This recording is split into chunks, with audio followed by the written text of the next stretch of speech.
to be with my three good companions, just my rifle, pony and me. Microciné, bonjour ou bonsoir, ça va dépendre de l'heure à laquelle vous allez découvrir cette nouvelle émission. Je suis très content pour deux raisons. La première, c'est que je renoue le dialogue avec Maxime Bauer. Vous connaissez très bien, il est déjà venu sur Microciné. Il va finir par être le taulier, c'est ce que je dis souvent. Donc, fais gaffe. Et puis, deuxièmement, parce que grâce à Maxime, il ne le sait pas, j'ai découvert une cinéaste. Et je vous assure que c'est génial ici de découvrir un univers voilà. Il y a un truc qui ne s'explique pas. C'est Camilla Andini. J'en suis désolé, j'ai le truculent de ne pas la connaître, mais je l'ai connue grâce à Spectrum Film qui a sorti donc Une femme indonésienne, je le montre, voilà, édité en DVD Blu-ray. Et on reçoit le film, on regarde un petit peu les bonus et on s'aperçoit que celui qui a participé à la présentation du film, on le connaît un peu, c'est Maxime Bauer qui travaille pour entre autres, qui travaille pour la revue sur les cultures d'Asie, la revue Istasia, qui est une revue fondamentale. Maxime a accepté de revenir pour nous parler de ce film et je l'en suis vraiment reconnaissant. Et donc, je suis très content et je lui pose la question micro-cinéaste par excellence déjà. Comment vas-tu ? Eh ben, ça va très bien, toujours OK pour parler cinéma avec tout le monde et avec toi en particulier. Dans le descriptif de l'émission, de la vidéo, vous trouverez un lien qui renvoie directement à la page dédiée du film sur le site de Spectrum Film. Est-ce que tu peux nous raconter un peu qui est cette cinéaste ?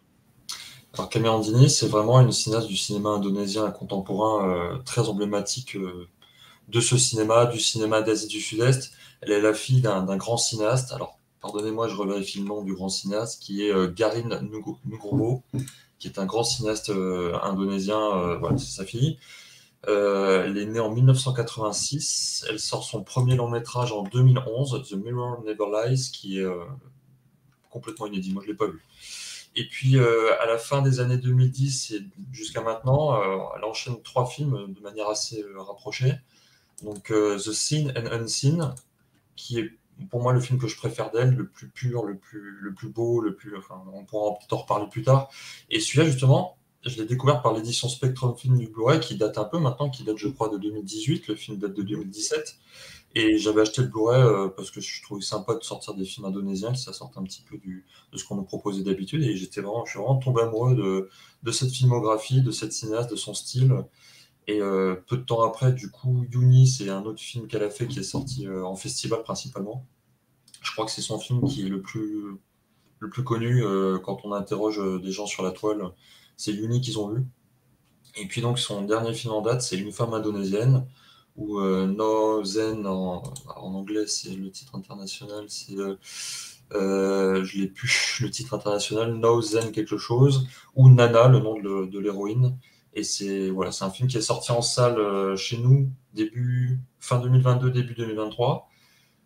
Comme je l'ai vu début 2023, je n'ai pas pu le mettre dans le top 2023 de Istasia, ce qui est bien dommage, car il figurait en très bonne position. Et il était sorti en toute fin 2022 et il ressort donc en vidéo chez Spectrum, et c'est vraiment super. Et donc elle a fait 4 longs métrages plus quelques courts métrages. Elle a une activité aussi quelque part de promotion du cinéma indonésien parce que je crois qu'elle est productrice aussi. Oui, elle a produit des films. Son mari, c'est Ifa Inspatia, qui est un autre grand réalisateur indonésien contemporain, et c'est lui le réalisateur du deuxième film sur le Blu-ray, The Golden Kain Warrior. Ouais. Et lui, il produit ses films. Alors, est-ce qu'elle produit ses films? J'aurais pas le détail, parce que lui aussi, il a une filmographie assez foisonnante entre son activité de réalisateur, de producteur. Bref, c'est vraiment des gens très actifs dans le cinéma indonésien, qui lui-même est très dynamique. En ce moment, nous, on n'a pas idée de ça, parce qu'on voit très très peu de films d'Asie du Sud-Est sortir chez nous, on va dire. On a quelques films thaïlandais quand même, je dirais. Quelques films philippins aussi, des classiques, pas mal maintenant. Mais le cinéma indonésien contemporain, surtout, on en voit très peu. Mais on voit sur Netflix, par exemple, qui sait reconnaître des talents, voir des choses poindre comme ça, parce que du coup, Camilla Andini et Ifa Inspatia, ils ont fait une série pour Netflix qui est The Cigarette Girl, qui est disponible internationalement, en 5 épisodes. Et Joko Anwar, c'est un autre très grand réalisateur indonésien qui fait beaucoup de films d'horreur. Lui aussi, il a fait une série récemment pour Netflix, et voilà, lui aussi, il est assez cité. Mais hormis ces 3 réalisateurs-là, finalement, il y a plein d'autres réalisateurs qu'on ne connaît pas du tout. Alors, il est vrai que le genre horrifique est, pour celles et ceux qui, comme moi, par exemple, vont de temps en temps fureter un petit peu dans les arcanes sombres de Netflix, parce qu'on trouve des choses incroyables dans les arcanes sombres de Netflix, il faut le savoir. Et c'est vrai que très souvent, la cinématographie indonésienne, parfois, peut être associée à tort, je dis bien à tort, au genre horrifique. Et là où je veux en venir, c'est que quand on découvre une femme indonésienne, déjà d'emblée, on entre dans un bal où on se dit, bon, il se passe quelque chose qui est de l'ordre de l'horrifique. On va en parler après, de l'intériorité du film. Mais là où je veux peut-être, de manière très néophyte, aujourd'hui même, en 2024, ce film-là, cette cinéaste, cette cinématographie qui est de cette région-là, Indonésie, qu'est-ce que tu pourrais nous dire là-dessus? Le cinéma indonésien, il n'est pas comme on pense que de l'horreur, effectivement. Il n'est pas forcément à l'image de ce qu'on fait d'un pays qui est très religieux. Il y a beaucoup de films très progressistes en Indonésie qui sont mondialement, qui correspondent à des standards mondiaux, en fait, comme il y a aux États-Unis, comme il y a en Europe, comme il y a au Japon, comme il y a en Chine, un certain cinéma jeune, je dirais. Et Une femme indonésienne, même si c'est un film historique, même si c'est un film qui rend honneur aux femmes, aux mères, aux grands-mères, comme elle le dit la réalisatrice dans son carton de fin, c'est un film de cette jeunesse-là, de cette modernité-là, qui passe par le côté de la condition de la femme, qui essaie de resituer la femme dans l'histoire indonésienne. Moi, quand j'ai dû préparer le travail pour parler de ce film, je ne connaissais pas bien l'histoire indonésienne, qui est assez foisonnante aussi, assez riche au XXe siècle. Et moi, quand je vois tous les noms qui sont cités en personnages historiques, c'est tous des hommes, par exemple, au XXe siècle. En premier lieu, en tout cas, à la première lecture. Donc, ce film-là, il se situe dans l'idée vraiment de montrer l'Indonésie sous toutes les coutures, dans son passé, dans son rapport au présent aussi. Le passé par rapport au présent, le cinéma du passé par rapport au présent, etc. Et oui, c'est vraiment l'aspect féminin qui est très important dans une femme indonésienne, où c'est vraiment l'héroïne et les autres femmes qui sont autour d'elle qui sont vraiment portées de manière insistante. Je ne sais pas si tu as remarqué, mais les personnages masculins, on les voit très peu. Quand ils apparaissent, on ne les voit jamais en premier plan. Le mari, par exemple, le deuxième mari de Nana, je crois que la première fois qu'on le voit, il se fait laver les cheveux par elle, longuement, mais tu ne vois pas son visage. Tu le vois après son visage. Et ça me rappelle une certaine posture, pour le coup, carrément féministe de Céline Sciamma, par exemple, dans Portrait de la jeune fille en feu, où les personnages masculins sont rarissimes et font partie du décor. Et donc ça, c'est sans aller jusqu'à dire que c'est la même chose, parce que le niveau n'est pas du tout le même. C'est un peu l'idée de vraiment de remettre l'accent sur les femmes en Indonésie, qu'est-ce qu'elles ont fait, comment elles ont vécu, qu'est-ce qu'elles ont vécu hier et aujourd'hui, finalement, parce que c'est un cinéma qui se conjugue au présent, le cinéma de Camille Andini, même s'il parle du passé. Il y a un truc qui m'a extrêmement, qui est intriguant et qui est suffisamment intriguant pour la cinématographie, c'est que le film s'ouvre sur une séquence où l'on voit deux femmes fuir quelque chose, et l'une des deux a un bébé dans ses bras, et puis tranquillement, progressivement, cette femme en l'occurrence, on sent qu'elle n'est pas à l'aise. C'est-à-dire qu'elle sait qu'il y a quelque chose qui la suit, ou il y a un truc qui fait que le plan n'est pas anodin.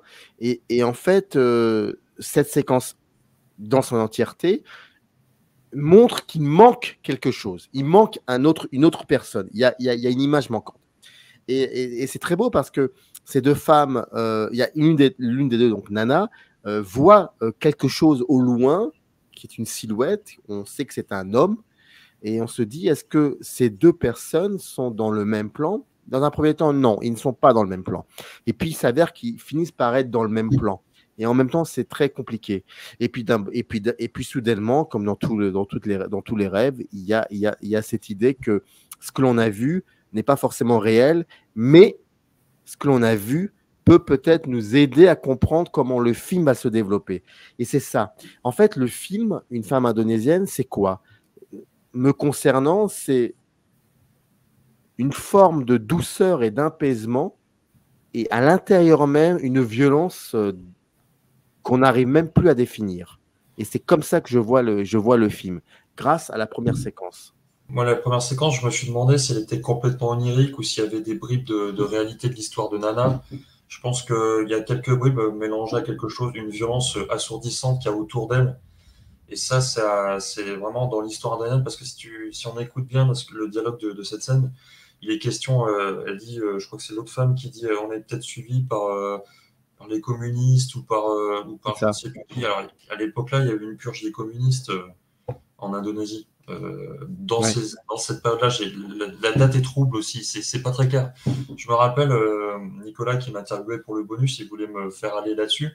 Et j'ai dit, mais en fait, c'est pas clair. Je préfère pas en parler parce que je peux dire que c'est onirique éventuellement, mais peut-être que c'est clair pour les Indonésiens, mais c'est quelque chose de très vaporeux comme ça, de très brumeux, et ça inonde tout le film. Même quand elle ne rêve pas dans le film, il y a des instants un peu surréalistes, un peu pas réalistes. Il y a un moment dans le film, elle retrouve un homme qui est très important pour elle, son premier mari, c'est pas tout au début du film. Et là, elle le retrouve de la même manière que ce dont je t'ai parlé sur son deuxième mari, comment il était présenté.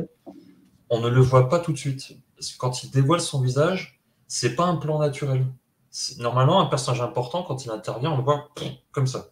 Là, il l'attrape par le dos, déjà, on voit sa main l'attraper par le dos, qui est l'affiche du film, qui est le plan le plus iconique du film. Et ensuite, ils vont boire un verre ensemble dans un salon de thé. Et puis, ils discutent. Et on ne le voit pas de premier plan, on ne le voit pas en chant contre chant non plus. Il est présenté de manière... l'accent n'est pas mis sur lui. Et tout ça pour te dire que cette scène, pour moi, elle est un peu flottante. Et à tel point que je me dis qu'il y a beaucoup d'éléments dans le film qui sont tellement atmosphériques que est-ce que il n'y a pas des séquences qui relèvent, qui ne sont pas vécues par la personnage, qui sont peut-être imaginées, désirées. Il y a toute cette volonté stylistique de la part de Camiandini de faire état de cette atmosphère. À travers l'atmosphère, elle insère des thématiques dedans et il ne faut pas tout prendre pour absolument réaliste et brut, je pense. Mais effectivement, c'est très signifiant sur la violence inouïe qu'il y a eu dans l'histoire indonésienne et comment les femmes l'ont vécu. Mais c'est là où la question se pose, c'est que qu'est-ce qui fait que le désir pour cette cinéaste qui est née en 86, le désir de filmer, de raconter cette histoire, de raconter cette histoire en utilisant une forme de classicisme dans sa mise en scène qui est finalement extrêmement faussée, parce que, encore une fois de plus, quand on prend le temps de bien déconstruire ce classicisme, c'est d'une violence incroyable.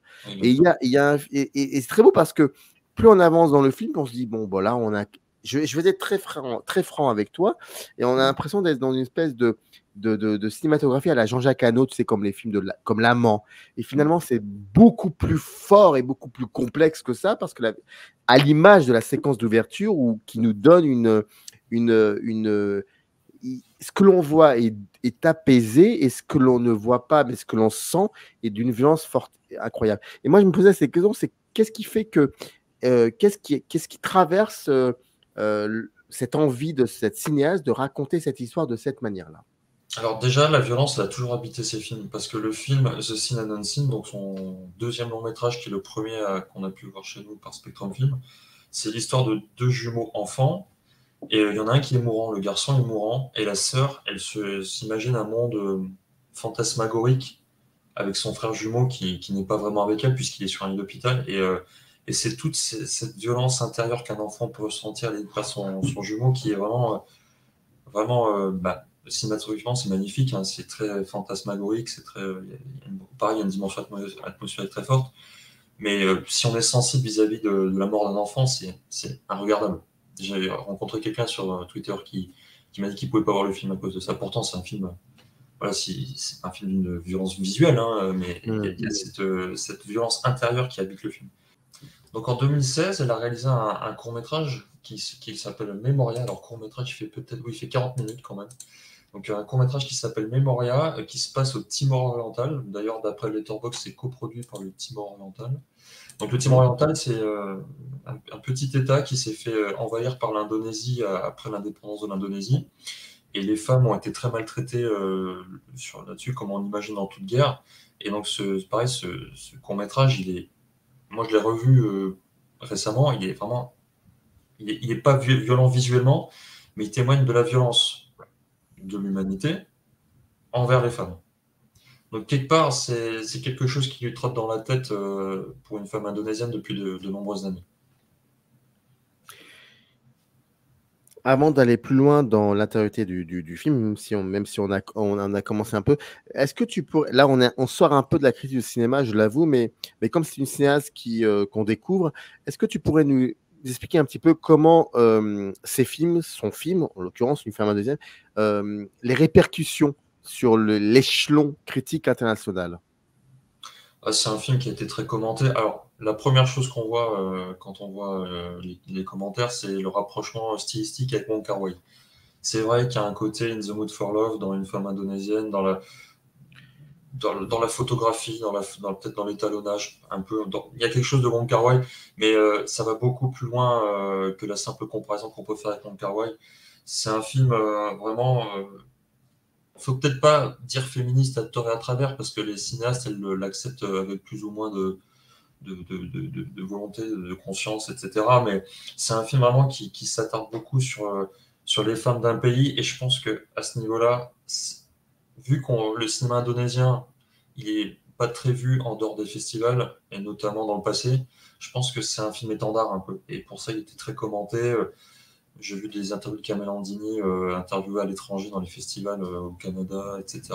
Elle a fait la tournée de festival, elle est très bien accueillie, elle est très bien reçue par la critique, tout simplement. C'est un film qui, je pense, a vraiment trouvé son public, même si je pense qu'elle était déjà un peu connue par Yuni, qu'elle a fait l'année d'avant.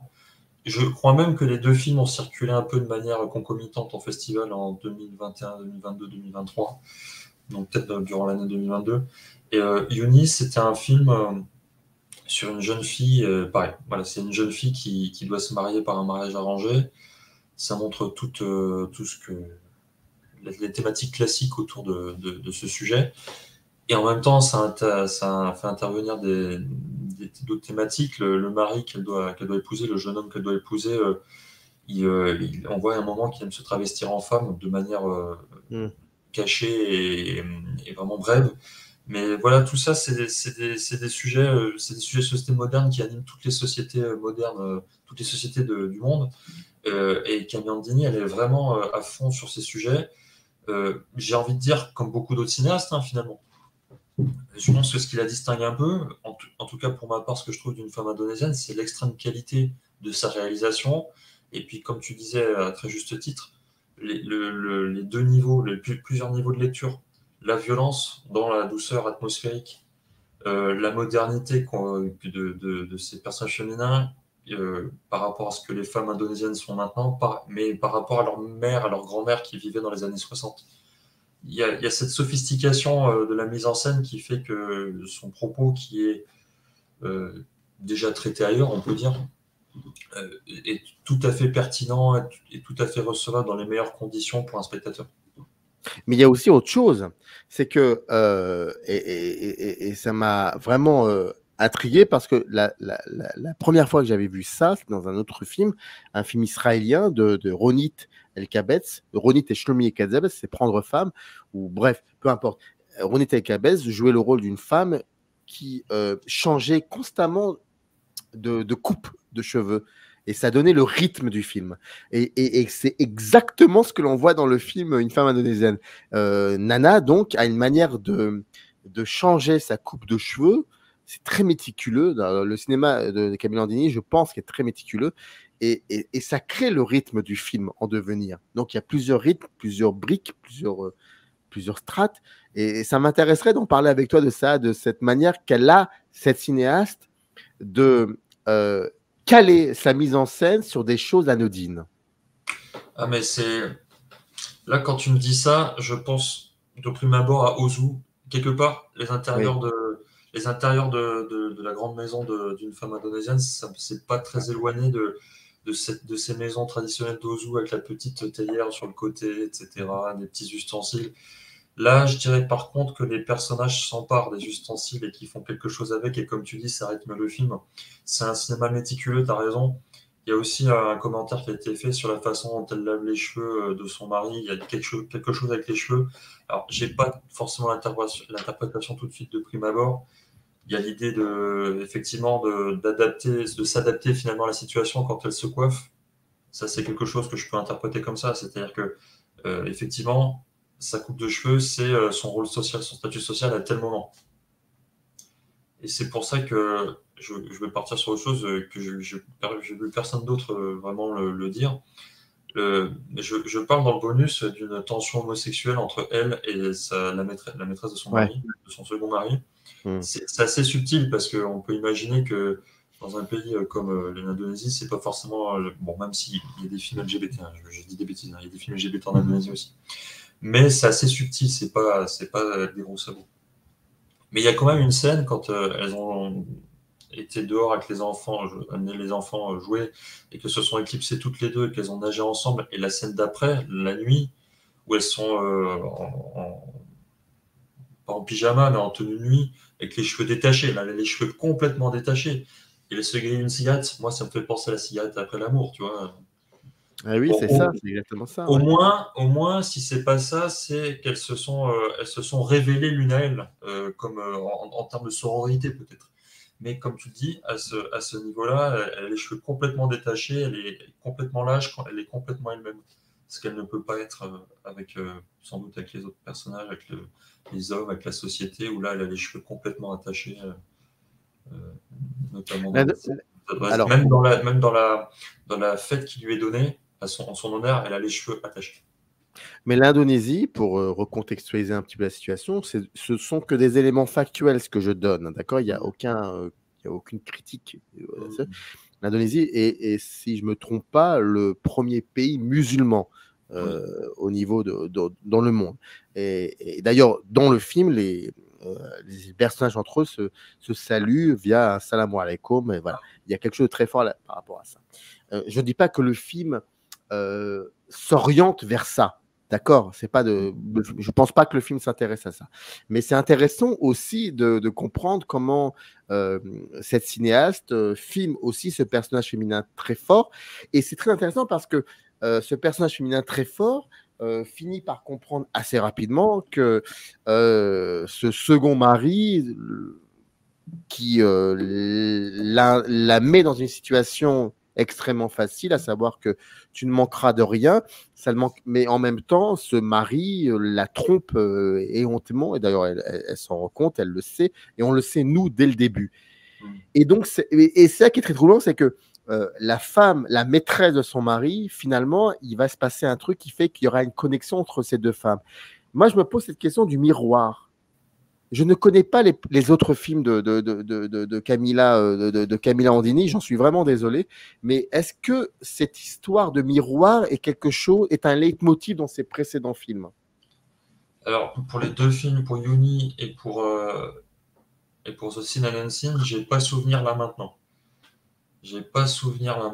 Faudrait les revoir pour s'en assurer. Si, il y a quand même dans Yuni l'homme qui se travestit en femme avec un voile, féminin, musulman, il le fait devant un miroir. D'accord. Bon, voilà, il le fait pas tout seul comme ça, il le fait devant un miroir. Son premier film que je n'ai pas vu parce qu'il est totalement invisible pour nous, il s'appelle The Mirror Never Lies. Le miroir ne ment jamais. Là, par contre, je suis bien désolé de démissionner, mais je ne l'ai pas vu, donc je ne pourrais pas en parler. Oui, ça serait peut-être une piste d'exploration de sa filmographie. Il y a quelque chose aussi avec l'eau, hein. L'eau qui reflète aussi quelque chose. Est-ce que quelque part, le miroir et l'eau, ça ne reflète pas la lumière sur soi? Et finalement, c'est remettre les choses en lumière, remettre la femme en lumière, la remettre sur le devant de l'histoire, que peut-être on lui aurait volé. Là, je réfléchis en même temps que toi. Hein. Je n'ai pas la réponse, mais c'est peut-être une piste d'exploration. Oui. Non, mais c'est ça qui est assez. Il y a aussi autre chose. C'est que j'ai remarqué dans ce film fascinant, qui est vraiment un film fascinant, et je vous invite vraiment, dans le descriptif de la vidéo, vous avez le lien qui renvoie, comme je l'expliquais, à la page dédiée du film sur le site Spectrum Film. il y a aussi cette manière la cinéaste a d'utiliser aussi la musique, la chanson propre à l'Indonésie. Et j'ai cette sensation que cette musique mélancolique, finalement, donne paradoxalement au plan une espèce de vivacité. C'est-à-dire qu'on a une musique, on a plusieurs types de musique qui viennent d'un temps révolu, mais paradoxalement, et je ne sais pas comment elle fait, c'est son secret, cette musicalité d'un temps ancien donne paradoxalement au plan une vivacité, quelque chose de l'ordre du présent. Et ça, c'est magnifique, je trouve. J'ai tout à fait le même sentiment que toi, sans pouvoir complètement l'expliquer non plus. C'est marrant. Hein. Ouais. Mais il y a peut-être un début. Je pense à un truc, c'est que il me semble que quand on entend la musique, et d'ailleurs j'en ai retrouvé une qui est magnifique des années 50-60, hein, d'un chanteur, c'est un standard de musique indonésien, c'est vraiment magnifique. Mais il me semble que quand on entend ces morceaux, les personnages, ils se paraissent pas affaiblis. Ils paraissent, ils bougent pas forcément. Ils sont peut-être assis dans un siège, mais ils ont de la stature, il me semble. C'est comme ça que je me souviens des plans musicaux des films. Ou alors, ils entament un peu de danse. Je sais plus. Je suis presque sûr qu'il y a un plan où elle est assise avec sa famille, avec peut-être les amis de la famille. Et il me semble que les personnages féminins, parce que le focus est toujours mis donc sur Nana surtout, il me semble qu'elle se tient droite. C'est la sensation qu'elle donne dans sa façon de se tenir et peut-être de regarder l'avenir, donc ce qui est aujourd'hui l'Indonésie. C'est comme ça que je vois la chose. Qu'est-ce qu'elle représenterait, Nana, pour toi, hein, après avoir terminé le film? Pour moi, c'est de toute façon, quand moi je me fie au carton de fin où Camille Andini, elle dédie aux femmes, aux mères, à leur mère, etc. Donc pour moi, c'est un peu un personnage global qui représente la femme indonésienne, de toute façon le titre, voilà, qui représente la femme. En fait, si on regarde bien, Nana, c'est une femme trompée et qui, en retrompant son second mari avec son premier mari, donc en fait, en ne trompant pas, moins plus, moins ça fait plus. Enfin voilà.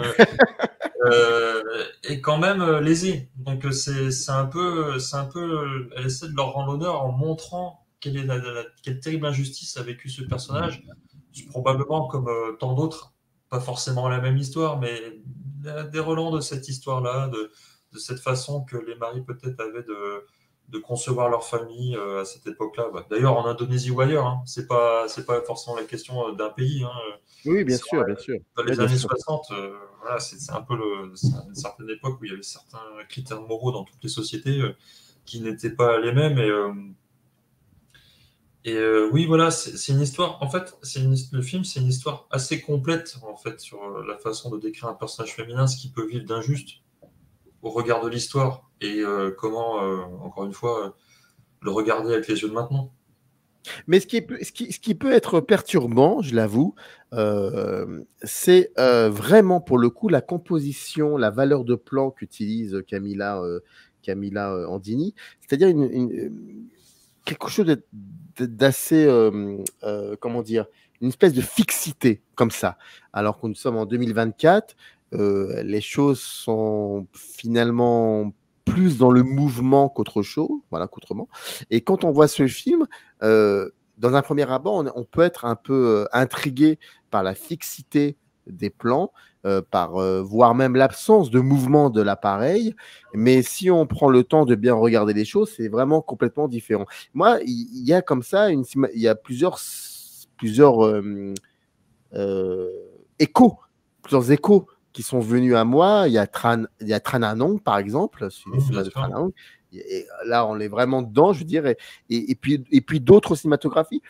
Et en fait, c'est ça, c'est que je trouve que la mise en scène, en l'occurrence de ce film-là, hein, parce que je n'ai vraiment pas vu les autres films, et j'en suis forcément désolé. Et tu me connais un peu, Maxime. Je ne suis pas désolé, je suis très énervé même de ne pas connaître les autres films. Et voilà. Mais il y a une forme de classicisme, mais pour moi, le classicisme, c'est de l'élégance. Il y a une élégance, mais en même temps, c'est une élégance qui tue, qui est mortifère. C'est un film qui est pas jovial, quoi. Et donc il faut. Et moi, ça m'intéresserait de t'entendre parler aussi de ça. Qu'est-ce qui fait que le film a été fait il y a 2 ans, je crois, qui fait que, bon, donc il y a hier, c'était hier, c'est récent, utiliser un classicisme pour parler de ça. Je trouve ça très intéressant. Je trouve que le classicisme, il est d'apparence parce que le film, pour moi, il correspond quand même à certains standards qu'on pourrait appeler le cinéma asiatique contemplatif grossièrement, hein, parce que après, on met tout là-dedans des fois. Mais il y a quand même un peu de ça, c'est-à-dire que c'est vraiment un film qui est fait de manière feutrée, qui veut être beau. Alors, comme tu parles tu avais dit quoi, d'élégance qui tue. C'est ça.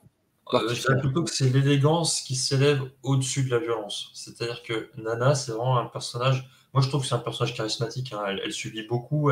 D'ailleurs, elle subit comme une femme qui n'a pas son mot à dire, mais malgré tout, comme elle inonde l'écran, je la trouve d'un certain charisme, en fait. Et son charisme, il s'élève au-dessus de cette violence. Il est obligé de s'élever pour survivre, notamment parce qu'elle a des enfants. Elle a beaucoup d'enfants. Nana, d'ailleurs, qu'elle a pas forcément. Le film ne le dit pas, hein, mais qu'elle a pas forcément choisi d'avoir, puisqu'elle a eu des enfants avec son premier mari, 2, dont un qui est mort, et une fille qu'elle a laissée, qu'elle n'a pas pu prendre avec elle. Et puis elle a eu 3 enfants avec son deuxième mari. Et malgré tout, voilà, elle doit vite se tenir droite pour elle, pour eux, je pense. Et donc, où est-ce qu'on allait quand on disait ça? Oui, donc ce classicisme d'apparence. Moi, je trouve quand même que le film est extrêmement beau, la photographie est extrêmement sophistiquée. Je dirais pas que... Moi, je connais d'autres films qui sont un peu statiques comme ça, à toute époque, hein. On parlait d'Ozu, c'était un peu ça. Il y a de toute façon beaucoup de cinéma d'Asie hérite d'Ozu, plus ou moins directement. Dans l'occurrence d'Une femme indonésienne, c'est complètement indirect, hein. Il y a plein de choses qui sont passées avant. Moi, je t'ai déjà dit, mon cinéaste préféré, c'est Hu Xiaosen. Je pense que Hu Xiaosen, dans le monde chinois et en Asie du Sud-Est, il a beaucoup imprégné. Exactement. David Chou, quand il fait le film. Il le dit, et c'est factuel. Diamond Island, on lui a demandé si ça faisait pas référence à Hu Xiaosen façon Millie Mambo. Il a dit oui, et même plus loin que ça, Three Times, le 3e segment de Three Times, qui est moins connu que Millie Mambo. Donc en fait, pour moi, on est un peu dans cet héritage-là de film, mais le film, il a sa propre sophistication qui lui sert pour ses plusieurs niveaux de lecture, et c'est pour ça qu'il n'est pas si simple que ça, même s'il a un héritage derrière lui qui fait qu'il a cette image-là statique. Mais comment sortir de cet héritage-là? Ah oui, parce que c'est ça qui est très intéressant parce qu'on sent, hein, chez Camilla, pardon, excuse-moi, chez Camilla Andino, on sent qu'elle a vu, qu'elle a regardé, et que les films, pour paraphraser Jean-Louis Schaeffer, ces films-là l'ont regardé, on sent ça. Mais elle arrive, et c'est ça qui est génialissime, c'est qu'elle arrive à sortir de tout ça en proposant quelque chose de beaucoup plus classique, ce qui n'est pas évident. Tu sous-entends que ça fait référence plutôt à un ancien cinéma de l'époque qu'il décrit. Je crois. J'ai cette sensation. Presque hollywoodien, du coup. Exactement, mais elle arrive aussi à s'en extraire et à nous proposer. Moi, je trouve que les séquences qu'elle nous propose sont d'une violence démesurée, vraiment. À l'intérieur même de ce classicisme, je trouve que c'est d'une violence extraordinaire, qui fait que ça résonne avec nous, en fait, qui fait que ça résonne avec tout ça. Pour moi, c'est une vraie cinéaste parce qu'il me semble qu'on l'a déjà interrogée sur les sens cachés de ses films, de son film en l'occurrence. Et elle disait qu'elle n'avait pas forcément pensé à ça comme beaucoup de cinéastes et que c'est instinctif. Pour moi, c'est la marque des grands cinéastes, c'est-à-dire qu'ils ont beaucoup de choses en eux et ça ressort sur la caméra pas forcément de manière consciente. Après, oui, il y a des influences digérées, mais comme son sujet il est tellement fort, il est tellement mis en scène de manière belle et feutrée et forte, sans tabou sur les violences qu'ont connues les Indonésiens et les Indonésiennes dans cette période-là. Ça fait forcément un film qui tient la route, quoi, pour être euphémiste, hein, pour faire de l'euphémisme, parce que c'est vraiment un très très beau film, très fort du point de vue d'un certain engagement. Je dirais pas engagé politiquement, pareil, il faut savoir doser les mots, mais il est engageant, ce film, sur ce qu'il veut dire, ça c'est clair. Le film est disponible en DVD, Blu-ray chez Spectrum Film. Je le rappelle, dans le descriptif de la vidéo, vous avez toutes les informations. Dernière question, Maxime. Alors, je rappelle aussi que on a la possibilité aussi, dans le DVD et le Blu-ray, d'avoir une proposition de ta part, une proposition éditoriale, c'est un vidéo du bonus. Et c'est pour ça d'ailleurs que tu es là et j'en suis vraiment reconnaissant. Mais, ah, et j'aimerais savoir, de ce film-là, qu'est-ce qui t'a vraiment interpellé? Je te dirais la musique, je crois. Ah Même oui, quand j'y pense pas en premier, quand tu me poses la question, j'entends la musique d'abord, la musique classique indonésienne, et je vois le personnage de Nana se tenir droite. C'est pas une information, une image très compliquée. C'est un personnage droit avec de la musique, mais c'est terriblement fort. Et c'est ça qui est vraiment très fort, je pense. Mais c'est ça, il faudrait vraiment qu'on se pose la question de savoir comment elle travaille ce matériau-là musical. Parce qu'il y a une scène tout au début du film où tu as des enfants qui chantent une chanson et d'un seul coup, on la voit elle dans le bus et cette chanson, elle nous est offerte dans son écran original.